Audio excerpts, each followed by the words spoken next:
Good evening, and welcome to the Marian Minor Cook Athenaeum. My name is Xuan Yo, and I'm one of the 2 Athenaeum Fellows this year. When we think about intractable conflicts in our world today, the Israeli-Palestinian conflict is probably one of the first, if not the first, to come to our minds. With violence recently erupting again in the West Bank and the Gaza Strip between both groups, there are fears that we might well be witnessing a third intifada. There just seems to be no viable solution in sight. Elchanan Miller, our speaker tonight, will share his views on this issue. Elchanan Miller is the Arab Affairs reporter for the Times of Israel, a Jerusalem-based Israeli news agency. He holds a master's degree in Middle East history and Islamic studies from Hebrew University, where he completed a thesis that compared issues of religion and state in Israel and Egypt. He's also a contributing writer and editor for KenThink, an Israeli website focusing on Israeli and Middle East politics, where he provides personal insight on current affairs in Israel and the Arab world. Miller is active as well in interreligious dialogue groups with Palestinians in Jerusalem and has researched the political aspects of the Palestinian refugee issue as an Atkin Fellow at King's College in London. Fluent in Hebrew, Arabic, and English, Miller served as an Arabic linguist in the Israeli Defense Forces Intelligence Corps and has also worked as a translator and teacher. His opinion pieces have been published in publications such as the Wall Street Journal and the Jerusalem Post, and he regularly appears as a commentator on Israeli politics for Al Jazeera, BBC, CTV News Canada, and Sky News Arabia. As always, I must remind you that audio and visual recording is strictly prohibited at the Athenaeum. Please join me in welcoming Elchanan Miller.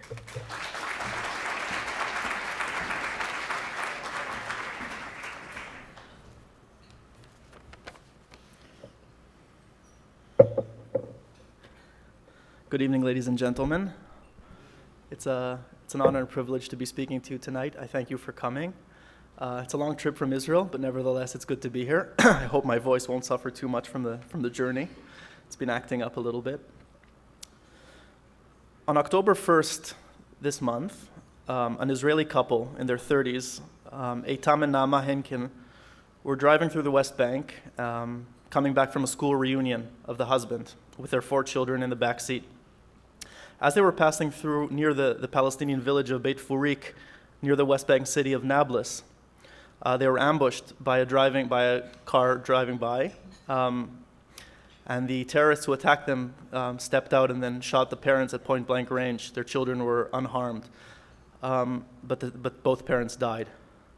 This terror attack, which happened only 3 weeks ago approximately, really shocked Israeli society following a relatively long period of security calm between Israelis and Palestinians in the West Bank.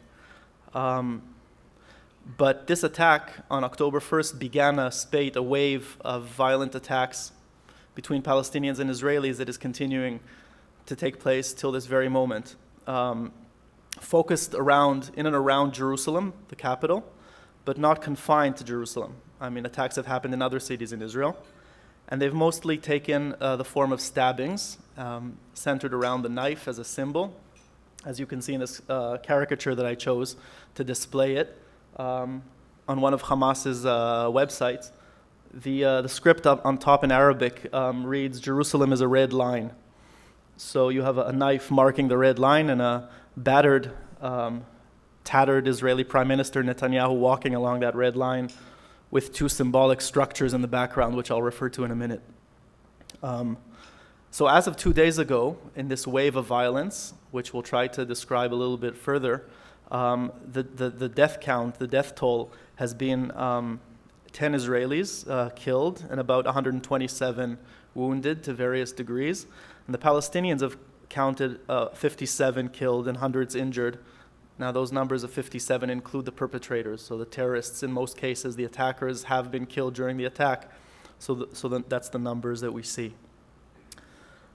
I often get asked, and I was asked now at the table, whether this is a third intifada, whether this marks a new wave of violence that we can describe in the magnitude of the 2 most significant waves of violence that we've seen in previous years, namely the first and second intifadas. I think the semantics matter less than what's actually happening and trying to describe what's happening.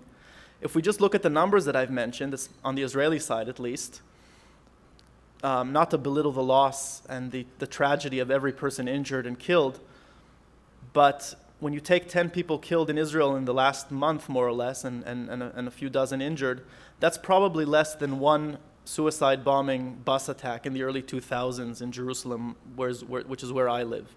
So in terms of the scope of actual damage, of actual casualties, the magnitude is much, much smaller than what we've seen in the past. Nevertheless, people are very, very concerned and see this wave happening right now as a turning point, I think, in Israeli-Palestinian relations, and I'm going to try to delve a little bit deeper into why they see that as a turning point. So I'd like to try to characterize this wave and say that it is reminiscent, if we talk about the two previous intifadas, intifada is the Arab word for uprising, it is reminiscent of the first intifada that plagued Israel and the Palestinian territories between 1987 and approximately ended with the signing of the Oslo Peace Accords in September 1993, so approximately 6 years. What characterized that first wave was individual attacks by Palestinians, very much focusing on stabbings, Molotov cocktails, stone throwing, and the like. And in that regard, what we see now is very similar. It's people taking the initiative, acting very much of their own volition. Nevertheless, there are a few remarkable differences. Number one is that unlike the first intifada, and of course the second intifada, this one seems to be unorganized or unaffiliated. The attackers, in most cases, have no criminal records, and they don't belong to any official recognized Palestinian organization. Part of the reason for that is because many of these attacks are emanating from Jerusalem. And Jerusalem itself, the city, the Palestinian population in Jerusalem, is usually unaffiliated politically. The parties, the factions, Fatah, Hamas, the Popular Front for the Liberation of Palestine, and other factions, which exist very much in the West Bank and in Gaza, have been almost annihilated or dissolved by Israeli authorities over the years in Jerusalem. So a lot of the people here who come from the city of Jerusalem or its suburbs aren't affiliated. The other characteristic in this wave of violence, which is not similar to the previous ones, is the really young age of the perpetrators. This is very much, sometimes it's known as the Jerusalem Intifada or the Third Intifada. I would characterize it as the teenage Intifada. The average age of the attackers from the Palestinian side is around 19 or 20 in average. The youngest attacker we've seen was 13 years old. He critically injured another 13-year-old in northern Jerusalem about 2 weeks ago. So the young age is something that we also have to, think about when we analyze this. And finally, another interesting characteristic is the high participation of women in these acts. Many more women involved this time than in previous rounds. So what I'd like to do now is look at the narratives, at how each side of this sees it. And this is important because I think more than ever before, we see a discrepancy, a divergence in narrative, not only in interpreting what's happening on the ground and explaining what's happening, but even acknowledging the facts of the events themselves. There's even a disagreement between Israelis and Palestinians as to whether someone was trying to stab someone else or whether someone was killed in cold blood on a street for no reason. So let's start with the Palestinian narrative. And this narrative of explaining why the violence erupted now focuses very much on this slogan of Al-Aqsa is in danger. Now, even the word Al-Aqsa itself needs some interpretation, because what you see in the picture down here is a mosque called the Al-Aqsa Mosque. It's on the southern edge of the Temple Mount in the old city of Jerusalem. It's one of the oldest Islamic structures in the world. It was built very soon after the Muslims occupied or conquered Jerusalem at the end of the 7th century. And it continues to serve as a mosque till today. But when Muslims and Palestinians say Al-Aqsa, they don't just mean the mosque. They don't just mean the structure. They mean the entire plaza of 37 acres, which I'll show you in a slide in a minute. So this slogan, Al-Aqsa is in danger, as sort of a general call to arms or alert by Palestinians, has taken various shades or various meanings by different people depending who's saying it. The more moderate interpretation of this being used is that there's a danger that what is known as the status quo on Temple Mount will be changed somehow by Israel unilaterally without consulting the Palestinians. So at the moment, the status quo, and this has been the situation since 1967 when Israel occupied East Jerusalem and also the West Bank, but the old city of Jerusalem came under Israel's possession in 1967. The status quo has been that Muslims are allowed to pray on Temple Mount, namely in the Al-Aqsa Mosque, and Jews and Christians and other religions are only allowed to go there as tourists and are completely prohibited from praying. And this is being enforced by Jordanian officials, clerks of the Jordanian government, known as the Islamic Waqf, basically employees of the Ministry of Endowments of Jordan, who monitor visitors to make sure that they don't pray. And I actually visited the Temple Mount for the first time in my life, even having grown up in Jerusalem. I only visited there about a month ago for the first time. And if you're suspected by the police coming into the mountain as someone who might cause trouble, from the Jewish side, I'm saying, if you're wearing one of these things on your head, a kippah, then you're immediately branded as someone who might cause trouble, and you are grouped together with other people who look like you as potential dangers, and then you are escorted by 5 policemen and 5 Waqf people. That was bigger than the group that I was in. There are more people escorting you than the group, and you're allowed to walk along the perimeter of the Temple Mount and not veer from there at all. And all the while, you have Jordanian or Palestinian officials with walkie-talkies making sure that you don't mumble. Some people do mumble, by the way, and they don't always get away with it. Sometimes they get arrested. That has been the status quo. And when people like Mahmoud Abbas, for example, the Palestinian president, or Arab politicians, members of Knesset in Israel, say Al-Aqsa is in danger, when they break it down, they say what is in danger is the status quo. Jews who have not been allowed to pray here before now want to push us out. They want to divide prayer times on the Temple Mount. And they want to change the situation as it's been under Israel for almost 50 years and under Islamic rule for millennia when Jews weren't allowed to pray there at all. But there's a more extreme version of the Al-Aqsa is in danger, which comes from people like the Islamic movement in Israel, which is still a legal movement, even though some people are working now to outlaw it, trying to do that, who talk about actually aspirations of certain Jewish groups to destroy the Al-Aqsa Mosque, and here they actually do mean the physical structure in the picture, and replace it with a third Jewish temple. So when they talk about Al-Aqsa, people like the head of the Islamic movement in Israel, Raed Salah, actually say the Jews want to destroy the structure, either this structure or the Dome of the Rock, and replace it with another temple. So that's the perceived immediate cause of this uprising from the Palestinian side. A few words about, I've already gotten into it a little bit, but let me expand a little bit about what the Temple Mount is.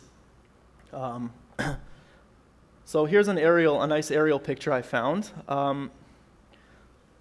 The Temple Mount is basically a plaza that was constructed by King Herod 2,000 years ago. I mean, the plaza existed. King Herod expanded it with the walls that you see and that surround it. So the western wall where Jews traditionally pray is just the western wall of this, supporting wall of this 37-acre elevated plaza. 37 acres might not seem so big, and it isn't huge, but it still takes up about 1/6 of the size of the old city of Jerusalem. So the old city of Jerusalem, which is very densely populated by Muslims, Christians, and Jews, there's this huge kind of open plaza in the middle of it, which has 2 imposing structures on it.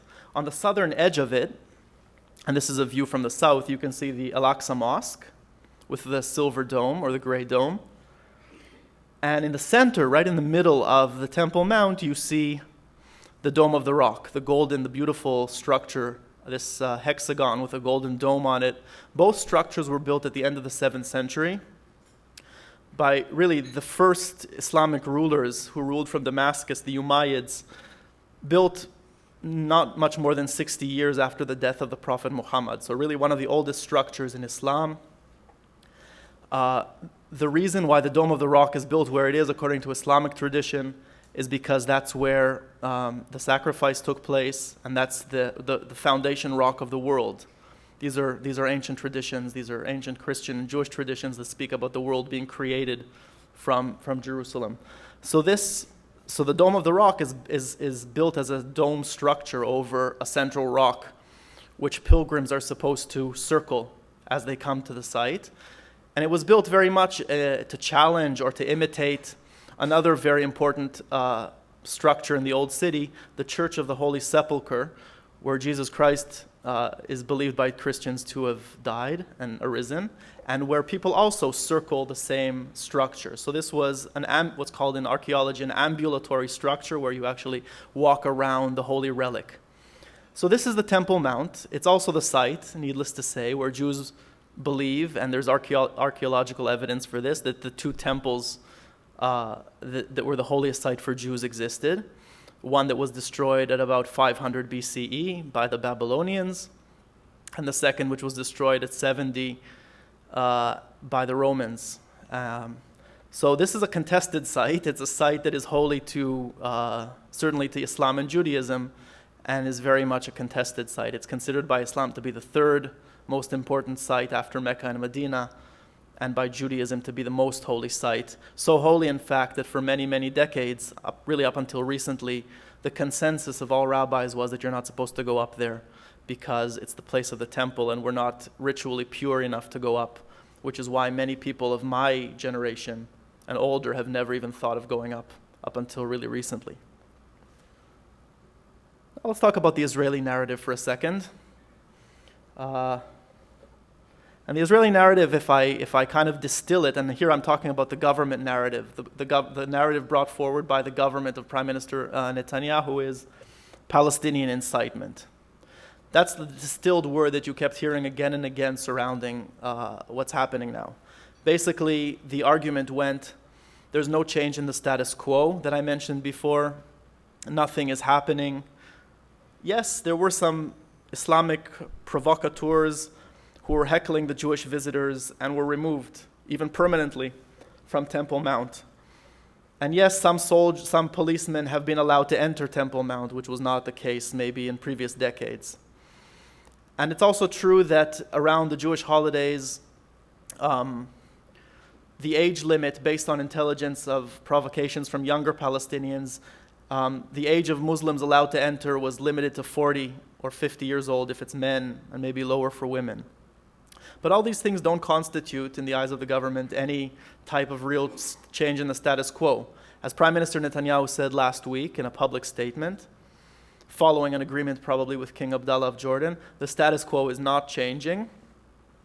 And Jews, and he said this for the first time, because the status quo is something that's never uttered. It's an understanding. It's a tacit understanding. But for the first time, Netanyahu said, put it in words, the Temple Mount is a place where Muslims can pray and where non-Muslims can visit. And that's the first time that he actually articulated this in a way succumbing to the pressure that amounted to say something and to react to what's happening. So up until now, the government of Israel has very much tried to tackle the issue by tackling the issue of incitement. We have a member of Knesset who says terrible things about changing the status quo. We're going to try to prosecute her for incitement.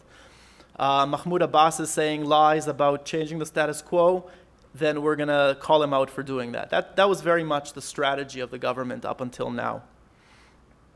So you have basically a narrative focused on whether the status quo was changing or not addressing that much the underlying issues behind all the violence. And I think, and what I argue here is that the issue that Jerusalem is very much used here as an excuse, or the Temple Mount is used as an excuse, and there's a whole array of underlying issues that aren't being addressed by either government that explain the violence much better. So one of the things that I do as a journalist that covers the Arab world is I try to understand the motives of the people that I cover, namely the Arabs or the Palestinians in this case. And one of the best tools to do that in this day and age is through Facebook. I mean, many of you use Facebook. Many of you know the powers of Facebook and of Twitter and of social media. And the same goes for this teenage intifada, these teenagers who are carrying out these attacks. Now, I think any phenomenon, even if we find it repugnant or repulsive, has to be explained in terms, some explanations that we have to understand. We can't just make blanket generalizations, which is often the case that politicians do. Let's say there's gun violence in the United States. I don't think it's enough just to talk in generalities. You have to see what the people who are perpetrating these crimes, what were they thinking? What were they influenced by? And I've seen articles in American media going to the towns where these people come from, looking at their Facebook pages, looking at their educational background. That's the kind of thing that I was trying to do and am trying to do in covering these events. In some cases, in previous terror waves, I went to the houses of the perpetrators after usually they're no longer with us and try to speak to their families. But Facebook really gives us a glimpse into what they were thinking in real time. And it has two functions for journalists. The first function is that's the place where they explain in an unrestrained and an uncensored way what they were thinking and what bothered them before the attacks. The other is that we see on Facebook what kind of videos they shared, what kind of material they were exposed to. So Facebook has this dual function. So this is the first terrorist that I looked into his page really hours after the attack. This young man, Muhannad Halabi, 19 years old, a law student from a suburb of Ramallah called Aram. During the festival of Sukkot, earlier this month, on October 3rd, Muhannad went into the old city of Jerusalem with a knife and started stabbing a Jewish couple with a baby who were walking back from the Western Wall out of the old city. He managed to kill the husband and injure the wife, and then a Jewish resident of the neighborhood came down to help them and was stabbed to death as well. So there were two casualties, and then the wife and the baby as well was lightly injured. So Muhannad Halabi, a law student in Al-Quds University in Jerusalem, these are the things that I saw that he raised on Facebook and that bothered him. He was really preoccupied with the issue of honor, and especially of women's honor. He shared a video of a woman activist being removed from Temple Mount, arrested by Israeli police. He wrote, "This is how our mothers are treated, this is how our wives are treated, this is terrible." He also equated Al-Aqsa and Jerusalem itself to an orphan child being abused by an adult, by a man who mistreats her. Here the orphan child being Palestine or the Palestinians, the man abusing being Israel. And there were people, bystanders, the brothers of this orphan, who weren't helping her, and that's the Arab world, and this feeling of abandonment that Palestinians have. The world's focus is very much elsewhere these days, on other scenes in the Arab world, in Syria, in Yemen, in Libya, and the Palestinian cause is being lost. That's very much the sense. Another thing is that he, like many of the other attackers, were not ignorant or poor. They were well educated. They came from middle-class families. And as a law student, he tried to defend the actions that he was about to undertake a day or two before he did it in legal terms. This is self-defense. This is something that international law recognizes. And another interesting characteristic, and this goes to the Israeli argument that a lot of this is being directed from above, from leaders, from politicians. I think that evidence doesn't really prove that to be the case. I'll speak about another attacker in a minute, but Muhannad Halabi was very critical of the Palestinian leadership, specifically the leadership of Mahmoud Abbas. He commented on Abbas's speech at the UN General Assembly last month by saying, "Abbas, nice speech, but you seem to have indicated that Jerusalem needs to be divided. Jerusalem will not be divided. It's one united city. It's a Muslim city."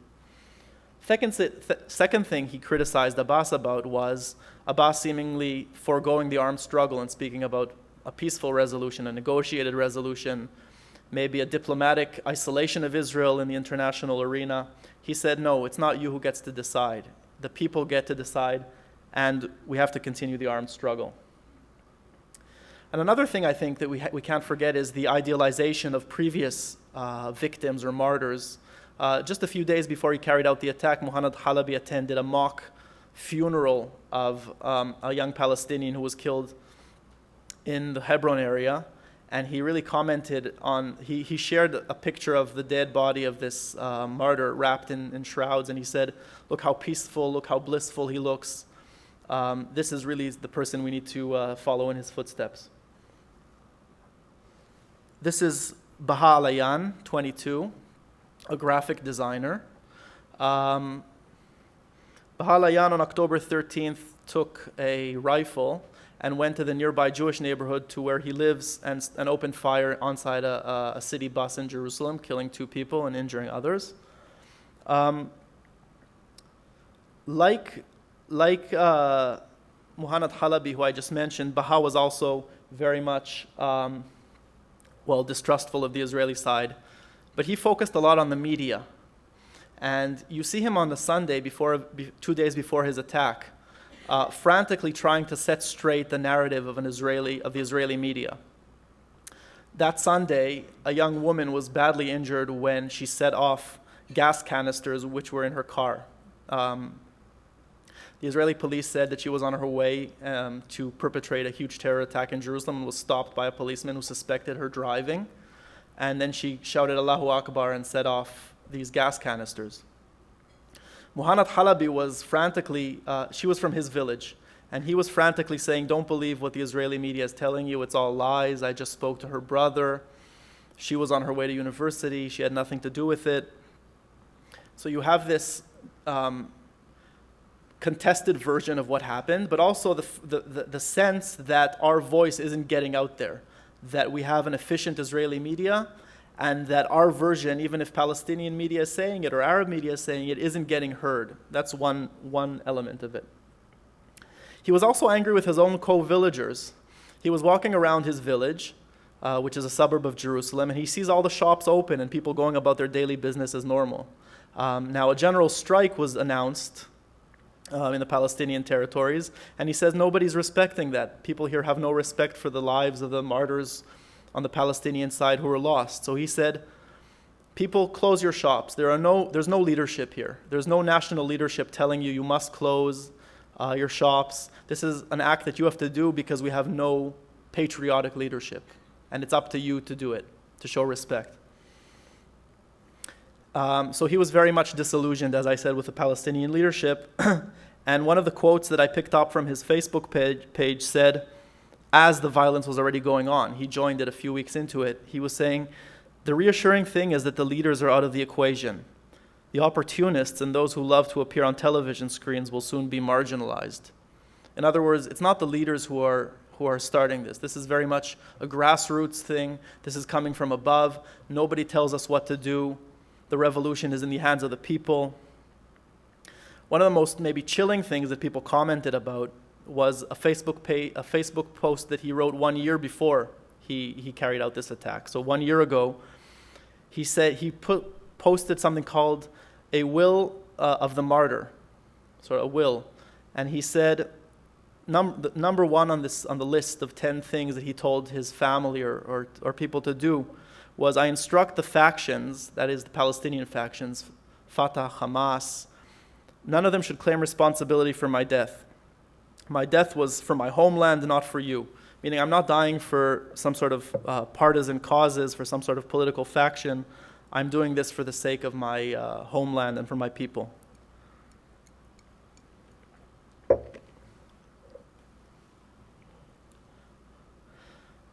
So these are the narratives of both sides. I went into some depth on the Palestinian perpetrators because those are the things that I was following as a journalist.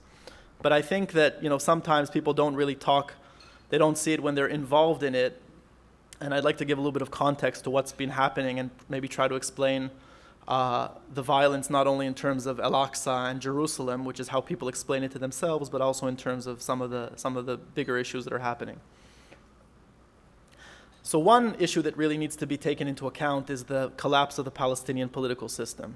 The Palestinian political system was never very strong from the time that it was formed in 93, but it really is going and went through an accelerated process of collapse when Hamas took over control of the Gaza Strip in 2007, a year after Israel withdrew from the Gaza Strip. So Hamas overthrew Mahmoud Abbas's Palestinian Authority and took control. And since then, for the last 8 years, you have two de facto authorities competing with each other, hating each other, undermining each other. If you ask Mahmoud Abbas, Hamas has tried to assassinate him. He said this to the Prince of Qatar last year. Officially, to placate the people, they formed a unity government of technocrats, not of members. But that was, I think, just a veneer of unity in order to placate the public with no real authority on the ground. The government has rarely met. And today, when the PLO or people from the West Bank want to go to Gaza, Hamas simply blocks them and doesn't allow them in. When they were allowed in, they got stuff thrown at them, threatened. They weren't allowed to leave the hotels that they were at in Gaza. So the division within the Palestinian body politique is still very much alive. That's one. And so the disillusionment of some of these teenagers with their own Palestinian system is very much obvious from this, especially in the last few years. Secondly, and my ranking here is in no order of importance. This is just things that we should keep in mind. I'm not ranking them in terms of importance. For the last year and a half, the Palestinians and the Israelis have not been negotiating. The last round that lasted 9 months, led by Secretary Kerry, fell apart last April 2014, and has not been renewed since. There have been no real ties, negotiations between Israeli and Palestinian officials that we know of, a few back channel conversations, but nothing beyond that. And there doesn't seem to be an initiative to renew it. President Obama gave a long interview to an Israeli television station a couple months ago, Channel 2, where he said basically that by the end of his term, he's not going to try again to relaunch this, and that the sides need to show that they're interested, and otherwise the American administration is not going to put more effort into a lost cause. So that's, again, something that's in the background. And I think that the personal chemistry between our leaders, meaning Prime Minister Netanyahu and Abbas, is probably the worst chemistry at the moment that any Palestinian Israeli leaders have had, certainly for the last 15 years, since the Camp David talks between Barak and Arafat fell apart under Bill Clinton. There was a lot of distrust then between Barak and Arafat, certainly, but I think now we've reached basically the same point, if not worse. I think another important issue is that this popular uprising is basically a vindication or a realization of Hamas's agenda for the West Bank. Since Hamas lost, I would say, or was vanquished by Israel last summer in what we call Operation Protective Edge, none of its stated goals were realized by the time the ceasefire was reached after 50 days of fighting. Hamas has really been trying to encourage a popular uprising in the West Bank, and has been inciting Palestinians to do that and encouraging Palestinians to do that, to take action themselves, not to wait for the leaders, not to be bound by political decisions, by sellouts like Abbas, etc. This is Hamas saying. And so this is very much Hamas's plan materializing. Speaking of Facebook, a very interesting post by the deputy head of Hamas's political bureau, a man called Musa Abu Marzouk. He's answering his critics, why aren't you firing rockets into Israel in solidarity with what's happening in the West Bank? Why aren't you supporting the efforts of the Palestinians in the West Bank? He says, if we were to fire rockets, we would only be deflecting attention from what's happening in the West Bank and reducing the legitimacy that the Palestinians there are having in the eyes of the world. We would be drawing attention to us, and we would be losing the battle against Israel again, we would be wasting our resources and only losing the media battle. So we're going to sit this one out, says Musa Abu Marzouk, and we're going to let the Jerusalemites and the West Bank people do their own thing. Of course, in the background, there's the issue of poverty and social gaps. Jerusalem, officially a city that's been united for the last 48 years, suffers from huge social gaps. It's very easy to tell apart a Jewish neighborhood in Jerusalem from an Arab neighborhood, not only because, by and large, the populations don't mix. Jewish neighborhoods are very Jewish and Palestinian neighborhoods are very Palestinian, but the socioeconomic level differences between the two sides are staggering. I mean, East Jerusalem is impoverished. It's better off than the West Bank because the people there work in Israel and travel freely. It's an open city. Nevertheless, they don't vote in Israeli elections. They don't vote for City Hall voluntarily because they see themselves as Palestinians. So you have this huge gap. You have a de facto city that is divided in terms of national identities and social gaps. And I think it's also very important to realize the general background of this as well. You can't isolate what's happening in the Palestinian territories from the general Arab Spring or the Arab uprisings. Palestinians, especially young teenagers, have been inundated with images of Arab activism, of Sunni Arab activism, all around them, in all our borders, from Egypt to Syria to Lebanon to Libya, Yemen. Everywhere around them, Arabs are standing up and taking things into their own hands, and the Palestinians have not done that so far. So beyond the very specific context of our conflict, there's also this feeling of urgency and of partaking in something larger than just this, of partaking in a general Arab awakening against, the oppressors. And maybe one last point is sometimes people are referring to the perpetrators, to the terrorists here, as the Oslo generation. What we mean by the Oslo generation is a generation that was born following the signing of the Oslo Agreements, 1993. Most of the perpetrators are indeed under 21, 22 years old. These are people that didn't see the signing of the Oslo agreements. They didn't experience the hope and that this conflict would end. And many of them are even too young to remember the violence and the destruction that happened during the Second Intifada from 2000 to 2002, primarily, and how terribly Palestinians, of course, and Israelis, but on the Palestinian side, how terribly Palestinians suffered as a result of an armed revolution, especially when it was very, very violent and full of suicide attacks. So they don't have a lived experience of the violence and of the damage that violence can cause. Their parents do, their older brothers might, but many of them don't. So we have to remember the age of these people. It's very important. A troubling image that appeared on Palestinian social media, the like with a knife. So this is where I end with a question: is this the end? It's hard to tell. As we're speaking, there are stabbings still happening on a daily basis, which hadn't happened before October. I think from the Israeli side, one of the troubling things is this sense among Israelis of inevitability, a sense that there's nothing really that can be changed in order to mitigate this. It's almost seen as, seasonal, as like some sort of tropical storm that we have to weather and that will die down. Because Israelis don't sense that there was a change in the status quo on Temple Mount, and most of them don't even care what happens on Temple Mount and don't understand the significance, they don't really see what operative steps the government can take.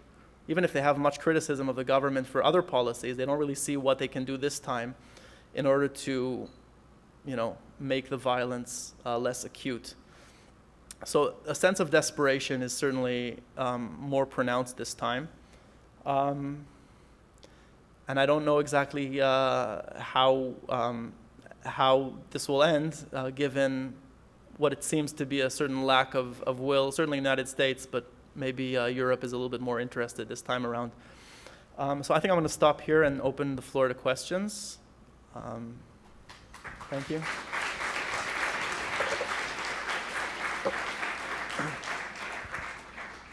So we will now take questions. If you have one, please raise your hand, and Shwen or I will come to you. And preference goes to students, as always.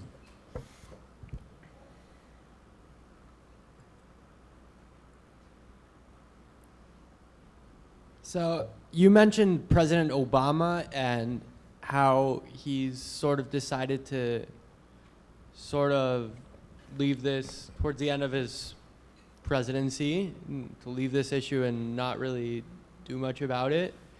How do you see the incoming presidential election playing a role in this? I haven't been following the American presidential election so closely. The last thing I heard was that in the Democratic debate there was almost no mention of Israel at all, which is, I think, an indication of the fact that probably many Americans, especially on the liberal side, have grown weary with the conflict. They don't want it to be part of their considerations in the elections. Maybe they also see it as unsolvable. So I don't know if this is an indication of what will happen if the Democrats win the elections, but I think understandably people don't see a clear solution here, and maybe have come to realize that the Middle East has a whole array of problems, and not necessarily many of them emanating from this conflict. I think the conflicts we see around the Middle East, the uprisings, are independent one of the other, and I don't necessarily see them as based or as stemming from our conflict. I think they need to be addressed separately. Thanks for your talk. The group that you didn't mention was the 20% or so of Israelis who speak Arabic and identify as Palestinian. And their narrative may be a lot more complex, but do you see their narrative and their storyline as reinforcing this violence, or perhaps more of a hope for peace? Well, they're really, you're right. I mean, they're really stuck in the middle. I mentioned them in passing when I mentioned the Islamic movement in Israel and when I mentioned the Arab MKs. I think most of them, because they have more interaction with Israeli Jews, they're more realistic about what can and can't be, what is and isn't realistic. I think most of them realize that there's no plan to destroy the mosques or the buildings on Temple Mount. But they do believe, many of them do believe, and I think I was even surprised by how many believe, that Israel does really intend to change the status quo on Temple Mount in a real way. And this just this goes to the level of suspicion they have for mainstream politics in Israel, and the low sort of level of appreciation they have. But I think also maybe shows somewhat a lack of understanding of what any government in Israel, and especially this government, can realistically do diplomatically. It's impossible for a government in Israel to change the status quo to allow Jews to pray on Temple Mount, for example. It just won't pass. Jordan will never allow it. The whole Arab world will be up in arms. So even if you accept the libertarian sort of freedom of worship argument, which I must say resonates with me even, as someone who has no aspirations to pray there, even if you accept that narrative from a realistic point of view, the way Israel is situated in the Middle East and in the world, there's no real way for Israel to be able to do anything. But the fact that many people in the Arab societies, be it Palestinian or Israelis, don't realize that is a testament to the lack of sort of dialogue and interaction, I think. Thank you very much. Could you give us some information or give us some perspective on both, maybe if there's any context to Netanyahu's recent comments about the Palestinian motivating the Holocaust, and what the reaction in Jerusalem was to that statement on both sides? What do you mean, the reaction in Jerusalem? Like how Palestinians in Jerusalem and in Israel and Palestine and the Jewish people, and how they reacted to the statements by Netanyahu. Okay, maybe I'll just explain to those in the audience who weren't completely aware of this. This caused a huge splash in Israel about 3 or 4 days ago, when during a speech, Netanyahu spoke to a Zionist group, I think of Americans in Jerusalem, and he said that originally Adolf Hitler wasn't planning to annihilate the Jews, but only to deport them. And along came a very divisive and controversial figure called the Mufti of Jerusalem, a Palestinian leader in the 30s and 40s, who was pro-Nazi, that is known, and he met with Hitler at the end of 1941, but there's no protocol of the meet. I mean, there's no verbatim protocol. We know that they met. So according to Netanyahu's version in this speech, he is the one that convinced Adolf Hitler that the proper solution to the Jewish problem would be annihilation rather than deportation. In Netanyahu's words, Hitler asks the Mufti, "What should I do with them?" And the Mufti answers, "Burn them." That's the exchange that Netanyahu quotes. Now this was this was received with a very large amount of shock among not only Holocaust researchers but also mainstream public in Israel, both on the left and on the right. People were kind of holding their heads in disbelief as to how our prime minister could say something like that and basically seemingly revise everything we know about the way the Nazis functioned. Now, it was received very, very badly. I mean, the taxi driver who took me to the airport on the way here in Jerusalem said he thought Netanyahu got a bad rap. He didn't think that Netanyahu meant that actually that's what... He was using it as a rhetorical point. But that's the problem. I mean, the problem was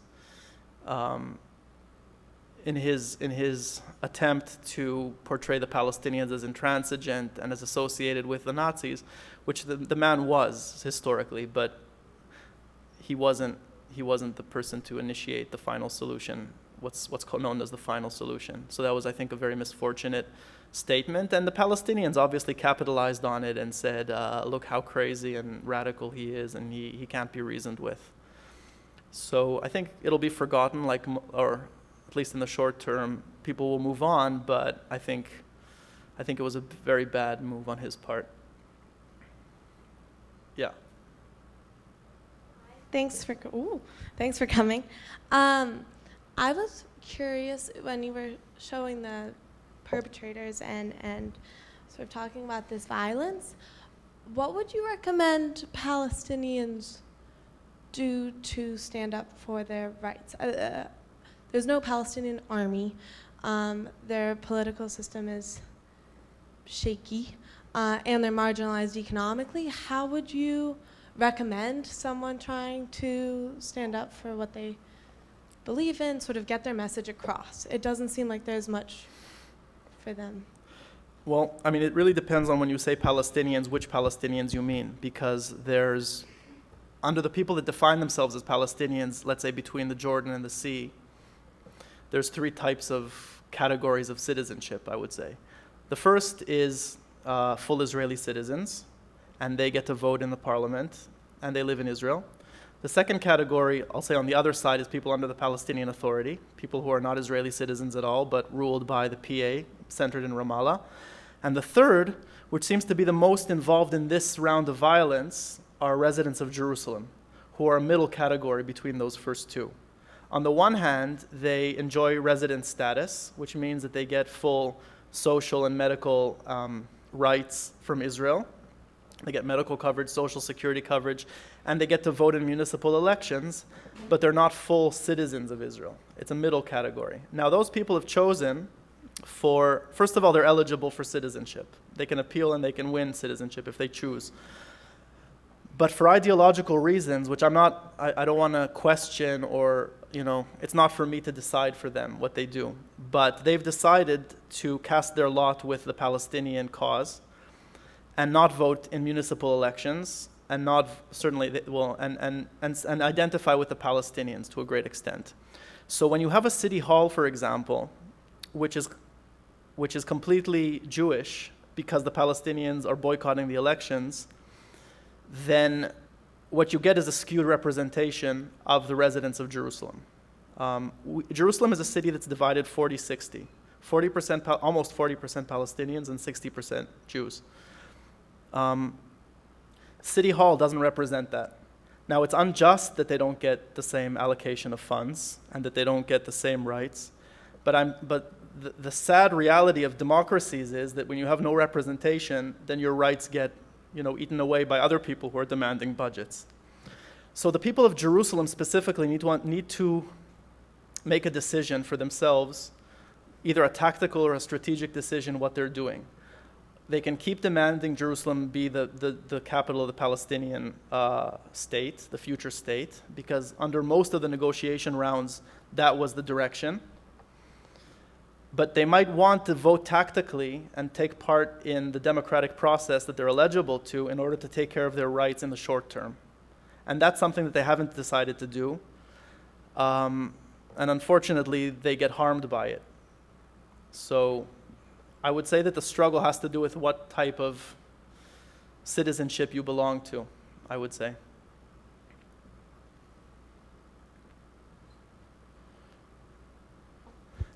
Now in the West Bank, in the West Bank, the situation is different. They're not, there's other, there's demonstrations, there's protests, there's a political process. They can decide, what line their government wants to take. They can have an internal debate on whether Mahmoud Abbas is accepting or rejecting certain things in previous rounds of negotiation was a good idea or a bad idea. I don't see that debate happening so much, actually, in the Palestinians. So first you have to decide what you're fighting for. Specifically, are you fighting for the eradication of Israel as a whole, as Hamas advocates? Hamas, which won the elections of 2006 by a majority. Or are you willing to recognize Israel as a state, and then let's decide what specifically we're fighting for. And then adapt your modes of resistance to that goal. That's what I would say. Thank you so much for your talk tonight.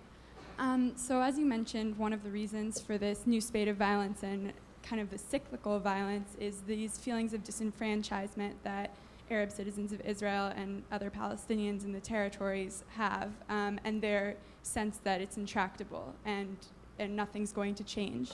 But as we also saw in the Israeli elections in the last year, the Israeli public recently reaffirmed this status quo by bringing the Netanyahu government back into power and voting very heavily on the right. So I'm wondering, what, in your opinion, is it going to take for the Israeli public to demand a change in the status quo, whether that looks like annexation or a two-state solution? I'm not sure, but what will it take for a change to occur? First of all, no situation is really stagnant. There's status quo is an illusion. Things are always moving, right? They're always dynamic. In order to move to a two-state solution, which is I think my sense, the only solution possible. The others are just civil war and anarchy. They're not a solution. The only way to move to a two-state solution is to convince the Israeli electorate, since that's what you asked about, is to convince the Israeli electorate that by giving up the vast majority of the West Bank and East Jerusalem, what you get is end of claims and end of conflict, which has always been the terms of reference, meaning these are going to be the terms that we agree upon and there will be no further demands, and not a maximalist approach that wants more than that, meaning all of it. Israelis aren't convinced of that. They're very, very scared by blurred messages. The blurred messages come from either Hamas and Fatah, which are effectively in control of two separate territories and voicing those conflicting messages. But they're also coming out of other arenas in the world, like the BDS movement, for example, which is also not coherent. It's not clear for people who are activists when they say boycott Israel in order to. It's not clear what in order to. What is the purpose? When Palestinians or activists say end the occupation, it's not clear what occupation they're referring to. Do they want to change the whole character of Israel as it was recognized by the UN in the partition plan in 1947? Do they want to have a two-state for two people formula, which is what we've been negotiating on? So Israelis don't have clarity on that. So they vie for the most sure solution, which is save our security, safeguard us from threats. And that's the reality. So there needs to be much more coherence. And this is something that the international community can contribute to. It can say, these are the points of reference. We object to this. We agree to this. And that would give maybe the debate more clarity. And that would help Israelis vote for more liberal parties, I think, in the future.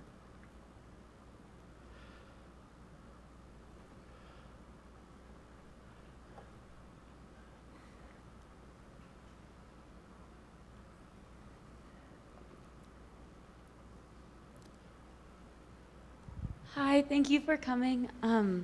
So you talked a lot about how social media has influenced the younger generation of Palestinians, and on the front page of the New York Times on, I think it was Friday, they had an article about how the reporter has noticed that a lot of the music that younger Palestinians are listening to is a lot more violent than it has been in the past. And some of the lyrics they talked about, and one of the songs they mentioned in the article was encouraging people to stab people. I was just wondering if you think this is purely rhetoric, or if it could have more real life influence, I guess.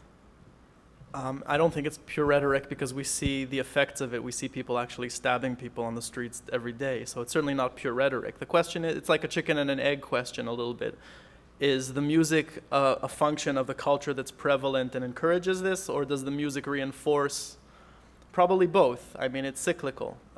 Popular culture, political discourse, all affirm sort of this sense of urgency, the sense that it's legitimate. I mean, caricatures like the kinds I've shown you display stabbings as something that's glorious, that is, to be encouraged. And yeah, I mean, the problem is when you talk about incitement is, in this day and age, how do you stop it and where do you target it? There are Facebook pages from Gaza who have 4 million followers on Facebook. How do you target that? How do you target a person sitting in his home studio and recording a song and then sending it out on the internet? There's just no way. How do you fight, the ubiquitous internet? That's something that many countries are asking, I think, not just Israel. How do you fight hate speech online? Maybe through guidelines on Facebook and Twitter, but I don't know how stringently those are being enforced. I think that's probably the best solution, because then you could cut out all this stuff really very, very quickly. But I don't know if it's for Mark Zuckerberg or the people at Facebook to decide policy on what does or doesn't. I mean, maybe it is, I don't know, to constitute a hate speech, violent images. It's really a philosophical question, I think, and of internet policy.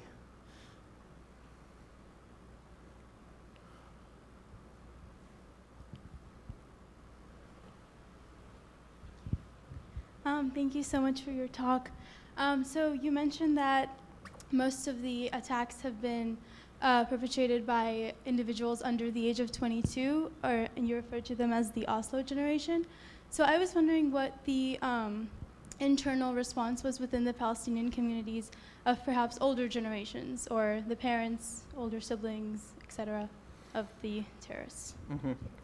Well, I haven't followed the families so much. I did follow some of the political discourse, and I've written a little bit about how Fatah leaders, I mean, Hamas has always encouraged this, and this is a realization of what they want. I was following the people on the second rank behind Mahmoud Abbas in the ruling party of the West Bank, how they're reacting to it.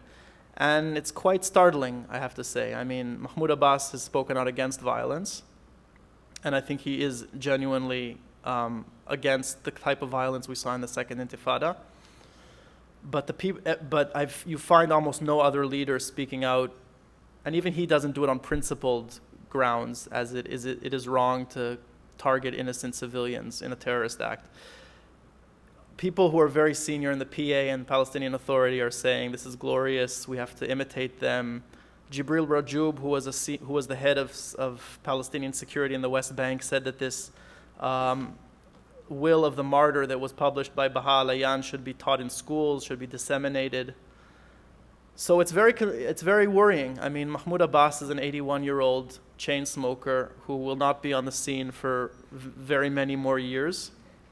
And when you look at the people who are slated to replace him, for Israelis that doesn't leave very much room for hope at the moment. So that maybe also answers your question about Israelis looking to the future and what will be, if you sign an agreement with person X and then tomorrow there's a revolution or there's a coup d'etat, who's there to enforce the agreement? I mean, these are serious questions that can't be just disregarded by Israeli belligerents and things like that. They have to be addressed. So, yeah, it's worrying on the West Bank.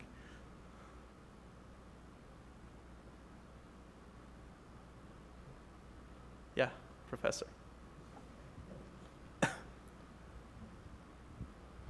Thank you for the talk and thank you for coming. Quick question about an update on the, I don't know if one calls them temporary or not, but the newly installed barriers that have been placed in some of the Palestinian neighborhoods in Jerusalem as a response to the attacks. And my question is, how thoroughly has that measure been implemented? And is it your sense that those barriers are temporary, or is there the possibility that they can become a more permanent fixture in Jerusalem? Okay, that's a really good question that a lot of Israelis are asking themselves now. Sort of the main line of the current government was Jerusalem is never to be divided, it's the eternal capital, etc. And then in recent weeks we see they're not even roadblocks, they're basically concrete cubes that are placed on the entrances to some of the Palestinian neighborhoods, where soldiers there then vet drivers coming in and out and check their IDs. It's a way of sort of making sure that attackers aren't entering West Jerusalem. Now, some people have correctly identified that as at least showing that you can divide Jerusalem. Because if you are placing blocks and separating Palestinian neighborhoods from Jewish neighborhoods, then you're showing that Jerusalem can be divided. Israel already did presumably show that by erecting the separation or the security barrier in 2002, which cuts off a number of neighborhoods that are part of Jerusalem behind a wall, behind a concrete wall. So those neighborhoods have already de facto been severed off from Jerusalem.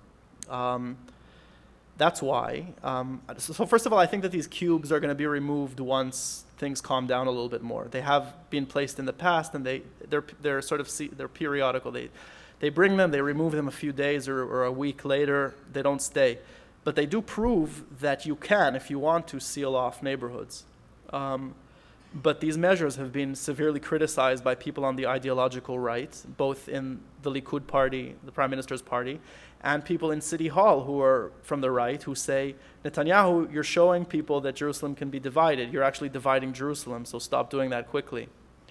And I think this is more directed by police policy than from up top, but it has to be authorized by the Prime Minister. So it's a trade-off. On the one hand, you want to take care of the security of the people in the city. On the other hand, you don't want to send a political message. How do you weigh one against the other? It's a tricky trade-off, I would say. But I don't think that the blocks that you've read about today, for example, in Haaretz, or about these roadblocks are going to stay. They're not going to be permanent.